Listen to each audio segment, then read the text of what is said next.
عايزة تعملي العيش التوست ويطلع معاكي بالجمال والطراوة اللي انت شايفاها قدامك دي؟ شايفة كل ما تضغطي عليه يرجع تاني ازاي؟ ايه الجمال ده؟ حاجة كده احلى من الكيك واحلى من حاجة كده تحفة تحفة بجد. شايفين يا بنات الطراوة؟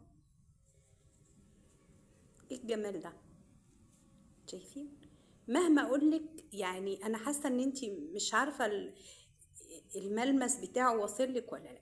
حاجة هشة كده جدا جدا جدا، متهيألي الكيك نفسه ما بيبقاش هش بالجمال والحلاوة دي زي ما انتوا شايفين كده. شايفين يا بنات؟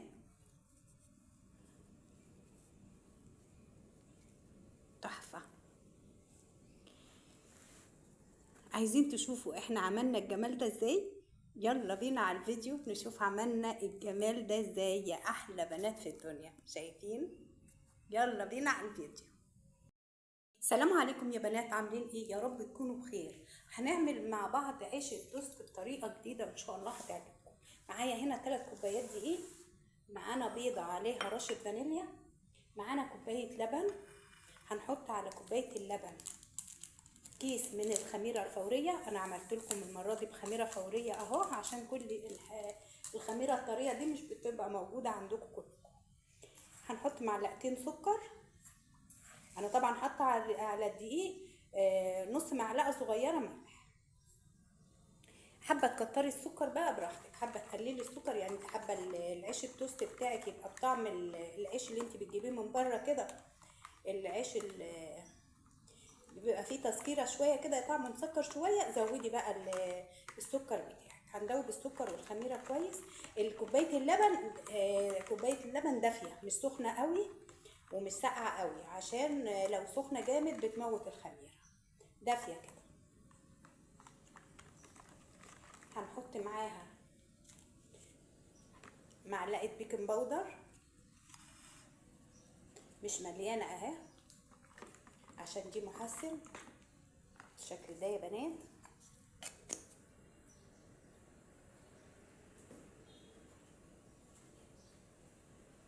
معلقه صغيره خل.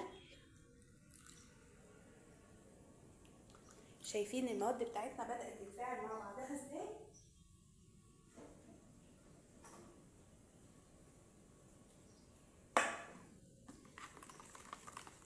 الشكل ده يا احلى بنات في الدنيا. هننزل بقى بالبيضه بتاعتنا كمان اللي عليها رشه الفانيليا.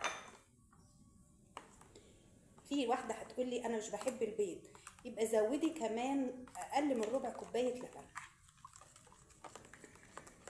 الشكل ده يا بنات. هننزل بقى بالماده بتاعتنا دي على الدقيق كلها كده،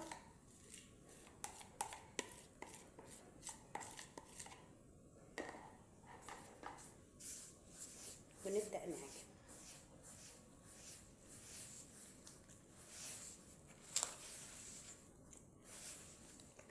كل ما تعجني كويس كل ما تديكي النتيجة حلوة جدا.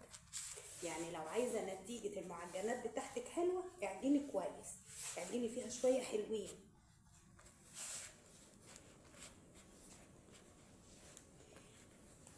انا نزلت باللبن كله، انت ما تنزليش بيه كله، انت تنزلي بيه شوية شوية. طلع معايا طري شويه يا ام احمد عن العجينه بتاعتك، ازود شويه دقيق. طلع معايا محتاج تزودي شويه لبن او شويه ميه، كل حاجه في ايديكم. طبعا هو بيتشبط كده عشان السكر مش العجينه طريه. فانا همسح الرخامه وانزل بالعجينه بتاعتي على الرخامه بالشكل ده يا احلى بنات في الدنيا. بس العجينه بتلزق شويه، احنا عايزينها بتلزق شويه، مش تحطي دقيق ولا حاجه. كل ما هتعجني فيها هتلاقيها بتسيب ايدك العجين بيروح منها كده وبتنضف لوحدها، والعجينه بتلم معاكي. كل ما تعجني كل ما تعمل معاكي كده. ريحه العجينه حلوه جدا. دلوقتي يا بنات كده انا هضيف للعجينه بتاعتي معلقه زبده.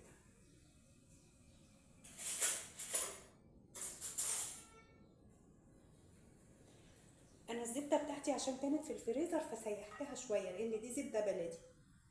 انت بقى لو الزبده عندك بره التلاجة ما تسيحهاش، فانا عشان كده حطيت معلقتين كبار، لان طبعا السايحه غير الزبده المتماسكه.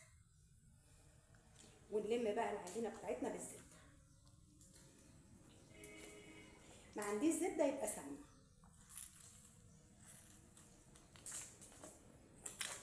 وانت بتعجني بيها بعد ما تحطي الزبده كده هتبصي تلاقيها بدات تتقطع العجينه معاكي كده، ما تقلقيش من اي حاجه، اعجني وكل ما هتعجني هي هتلم معاكي لوحدها.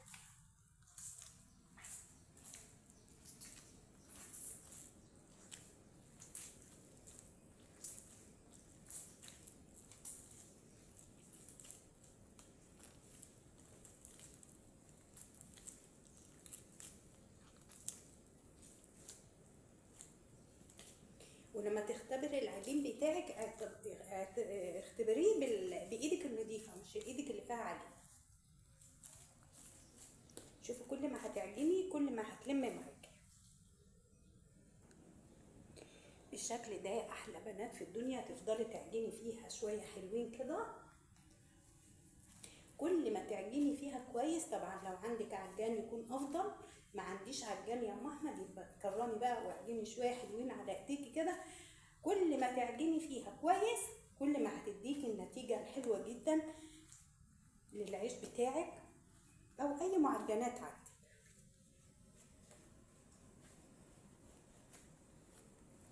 شايفين يا بنات؟ انا عايزه العجينه بتمط معاكي كده زي اللبانه. لو لقيتيها بتتقطع معايا وانا بشدها كده اعرفي ان هي عايزه تتخدم كمان شويه بالعجن بتاعها، عايزاكي تعجني فيها كمان شويه. بتمط معاكي يبقى خلاص على كده بقت معاكي العجينه زي الملبن كده.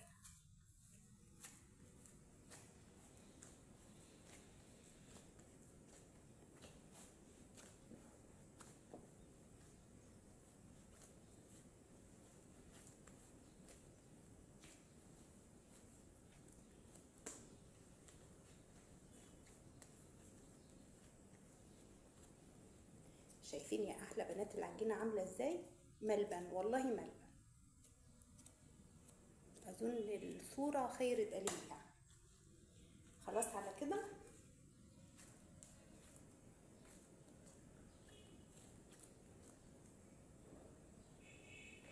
معايا هنا البوله اللي انا كنت عاجنه فيها، حاطه فيها رشه زبده صغيره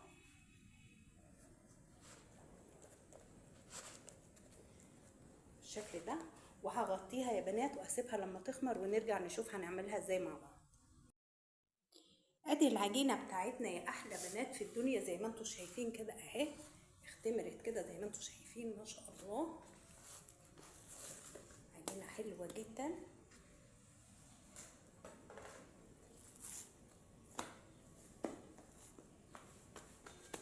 شايفين يا بنات العجينه بسم الله ما شاء الله زي الملبن.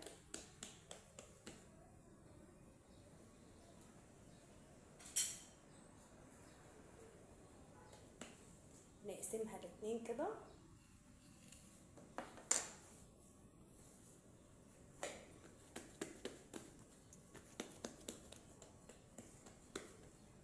وانت بتفرديها حاولي تخليها مستطيله معاكي كده.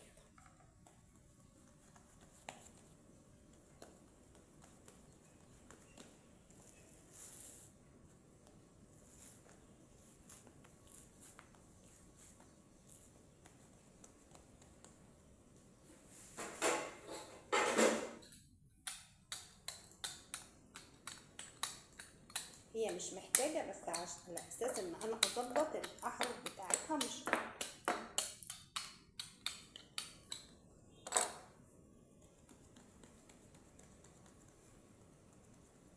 زي ما انتم شايفين كده يا احلى بنوتات.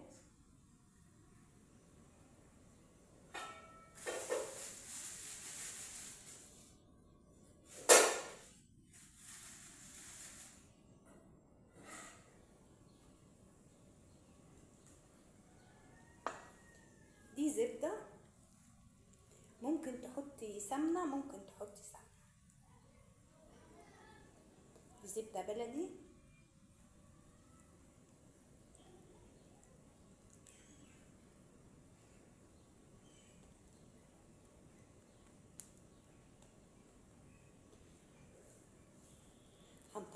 كده يا احلى بنات.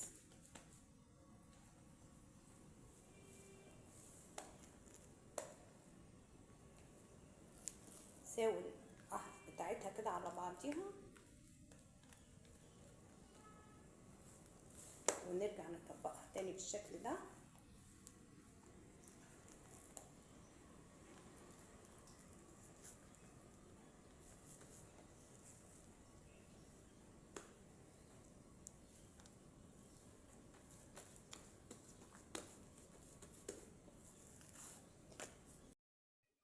بالشكل ده يا احلى بنات في الدنيا.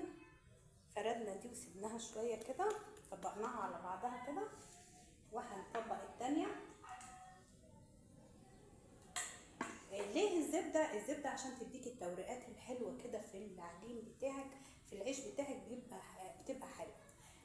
ممكن احط سمنه، ممكن تحط سمنه، يعني ده موجود وده موجود، اللي موجود عندك حبيبتي اشتغلي بيه. مش بنكتر، هي دهنه خفيفه كده، ونطبقها على بعضها على 3 يعني كده. ماشي يا بنات، ونجيب الجنب التاني كده على 3. دول اللي بيدوكوا التورقات اللي في العيش بتاعك. بالشكل ده يا احلى بنات في الدنيا. هسيبها كده تريح واجيب التانية. انا دي كمان طبقتها على 3، تحس ان العجينه هشه تحت ايدك كده ما شاء الله من التورقات اللي احنا عملناها دي.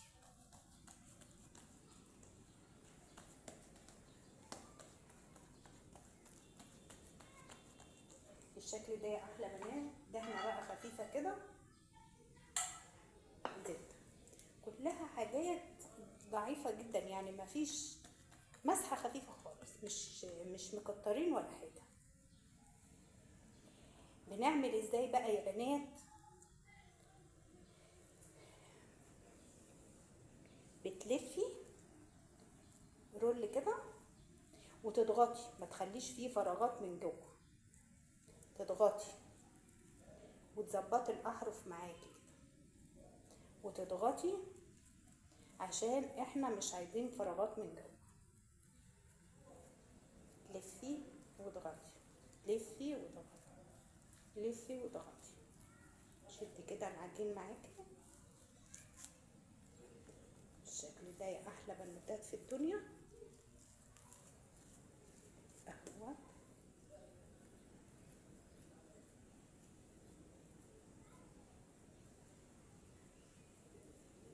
اهم حاجه قفلي العجين بتاعك كويس.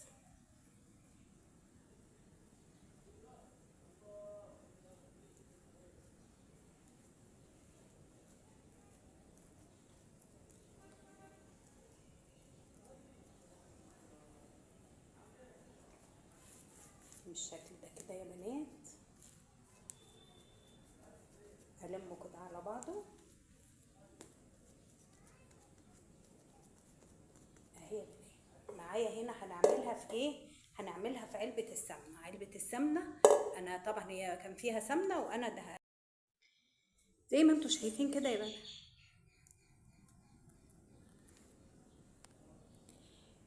بالشكل ده يا احلى بنوتات في الدنيا. هنعملها بايه؟ هنعملها في علبه السمنه. علبه السمنه كان مكانها سمنه، انا رشيتها بدقيق كده زي ما انتم شايفين، وهنحطها فيها. قفلي العجين بتاعك كويس. نحطها ازاي بقى؟ بتنيمي علبه السمنه كده وبتدخليها فيها.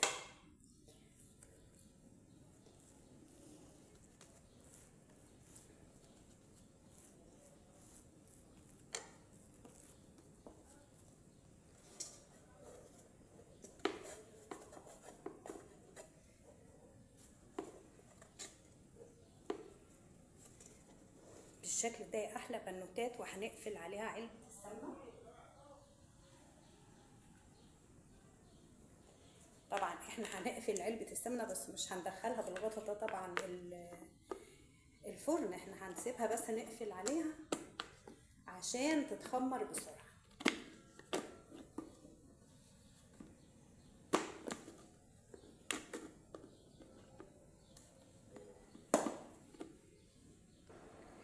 وهنا يا احلى بنات معانا الجزء التاني بتاع العجينه بقيتها، فردناه بالشكل ده وحطينا دهنه زبده برضو، وهنلفه رول كده. وانت بتلفي تضغطي كويس، اهم حاجه تضغطي كويس عشان ما يبقاش فيه فراغات من جوه كتير بالشكل ده يا بنات.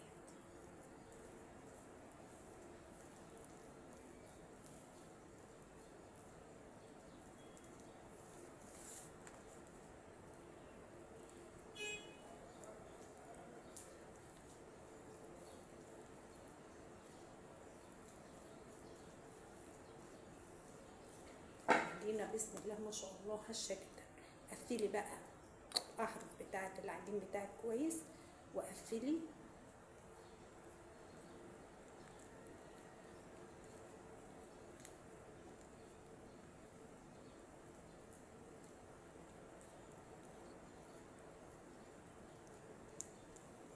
هنخليها القفله دي من تحت.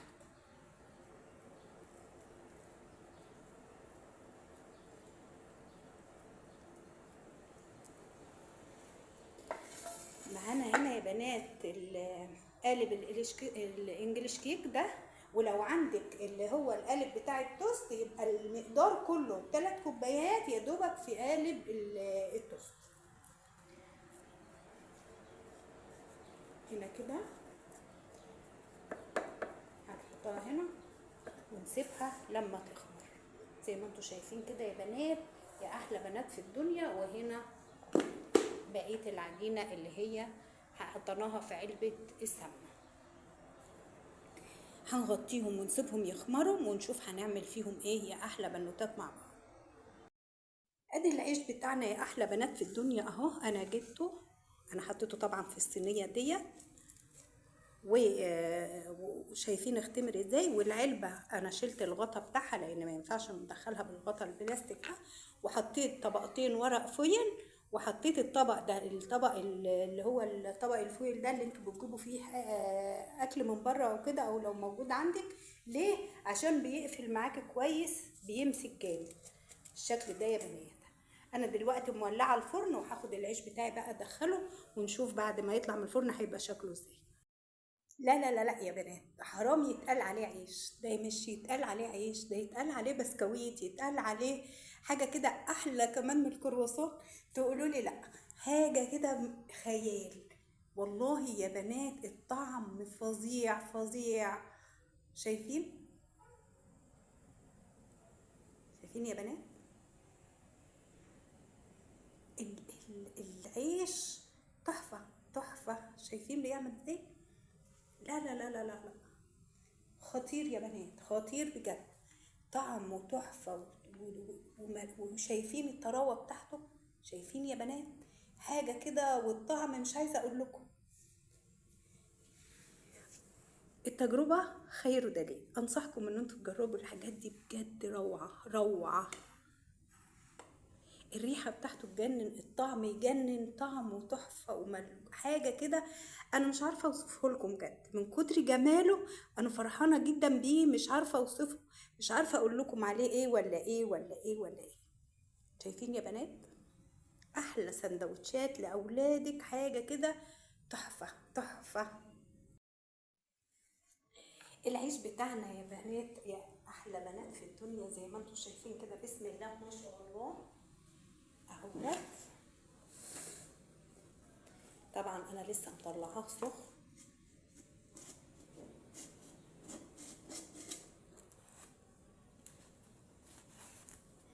بسم الله يا بنات زي ما انتم شايفين كده.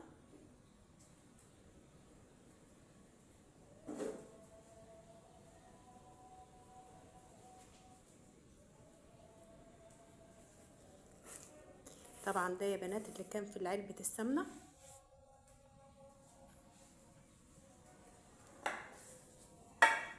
ده اللي في قالب الانجليش كيك زي ما انتم شايفين كده اهو.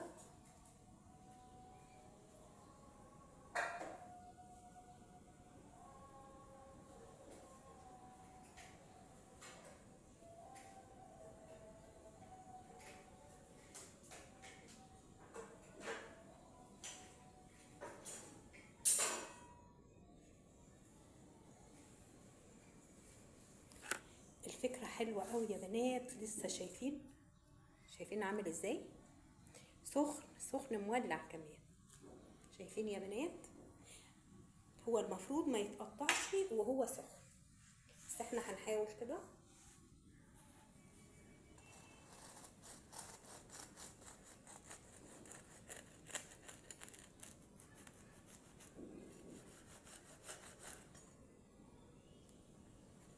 طبعا انت لما بيستوي بتسيبيه في الفرن شويه، بتسيبيه في الفرن حوالي 5 دقايق كده. شايفين يا بنات الجمال؟ طبعا هو سخن وانا مش عايزه اقطعه دلوقتي، طري جدا.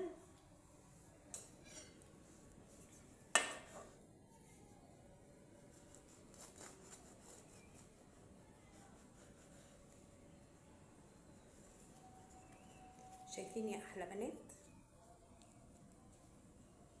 طري بطريقه غير طبيعيه طبعا، بس هو سخن ما ينفعش يتقطع دلوقتي خالص.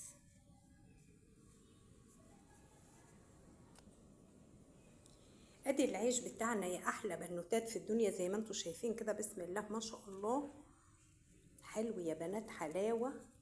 بصوا، طري وهش، وشايفين الفراغات بتاعته؟ شايفين الجمال؟ شجعي واعملي احلى سندوتشات لولادك، عملناه في منتهى البساطه. شايفين يا احلى بنات في الدنيا؟ شايفه العيش عامل ازاي؟ شايفين؟ هش وتحفه يا بنات. شايفين؟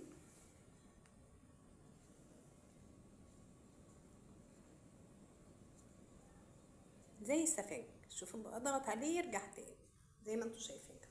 شايفين التسويه بتاعته؟ حاجه كده تحفه والله. شايفين يا بنات؟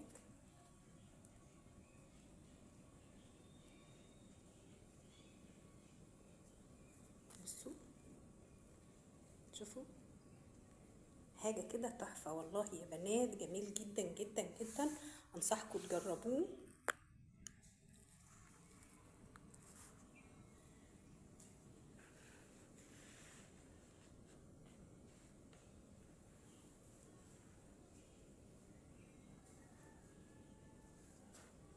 هش وخطير يا بنات، خطير. انا حاسه ان انا ماسكه حاجه خفيفه جدا، ريشه.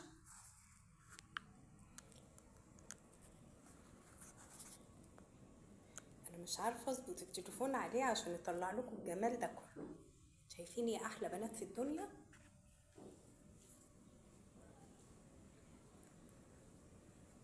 شايفه؟ في علبه السمنه ده اللي احنا عملناه، في علبه السمنه. شايفين الجمال والروعه؟ تحفه يا بنات، بجد تحفه. شايفين؟